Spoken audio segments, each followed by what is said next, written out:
Хош көрдік біздің арнаның көрермендері, тыңдармандары. Біз бүгін мынау арнаға сүрленген етті көрсетуге салып отырмыз. Міне мынау бақан деп аталады, мынау көлденең тартылып тұрған. Осы бақанға ата бабамыз етті осылай сүрлеп жеген. Сүрлеп жеген еттің төресі. Бұл ерте заманда мұздатқыш жоқ кезде, мынау холодильник деп атаймыз ғой, етті осылай сақтаған. Бірінші шараға не болмаса үлкен ыдысқа салып, тұзды сеуіп, 2 сағаттан соң тұзын суын ағызып, тұзымен қосып, оны осылай бақанға шаямыз. Егер шыбын көп болатын уақыт болса, үстін марлемен орасаңыздар болады.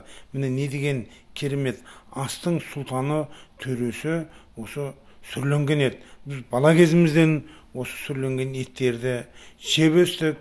Дәмі сондай ауыздан кетпейді. Мына алдарыңызда тұрған төс, қараңыздар, қандай әппақ май. Семіз малдың етіне не жетсін? Ол арғы малдың етін қалай жейсіз? Міне қараңызшы, міне не деген керемет. Мына алдарыңызда құйымшақ тұрған. Міне мынау мойын, мына шетінде тұрған міне жілігі, тоқпан жілігі менен, міне мынау сүбесі қандай әппақ май болып тұр. Міне қараңыздаршы, қандай керемет. Мынау сүбе, міне әппақ май. Қараңыздаршы, міне малды баққаннан кейін осылай бағу керек. Міне керемет, осылай сүрлеп жесеңіздер, дәмі ауыздан кетпейді. Қазір көп біздің жастарымыз қуатсыз, күші жоқ, әлсіз. Оның бар себебі осы ет жеп, мықты тағам жемегеннің арқасында. Мынау көбіне қазір Қытайдың лапшасы, анау кәрістің лапшасын жейміз. Ол дұрыс емес. Денсаулыққа өте кері әсер береді. Келер ұрпағымыз әлсіз болады. Сондықтан осында жұғымы бар тамақтармен тамақтанған абзал. Етті осылай сақтап жесеңіздер, еттің тәттілігі, еттің сондай құнарлығы бұл керемет болады.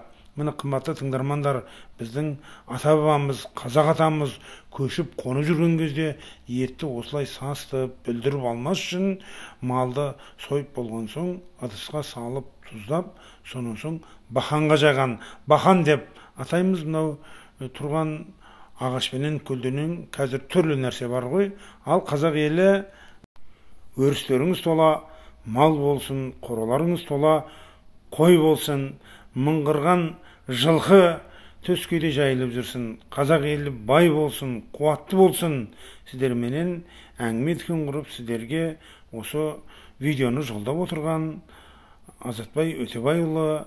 Қай уақытта болса да қазақ жерінде тек қуаныш, бейбітшілік, жақсы заман болсын. Біздің келер ұрпағымыз ата-бабаларымыздың көрген нәубетін көрмесін. Қазақ жерінде зілзала болмасын, қиыншылық болмасын, жоқшылық, ашшылық деген бұл атыменен аулақ болсын. Міне етті осылай сүрлеп, қазандарыңызды толтырып, әр қазақтың шаңырағында тек дастарханда нан менен ет үзілмесін.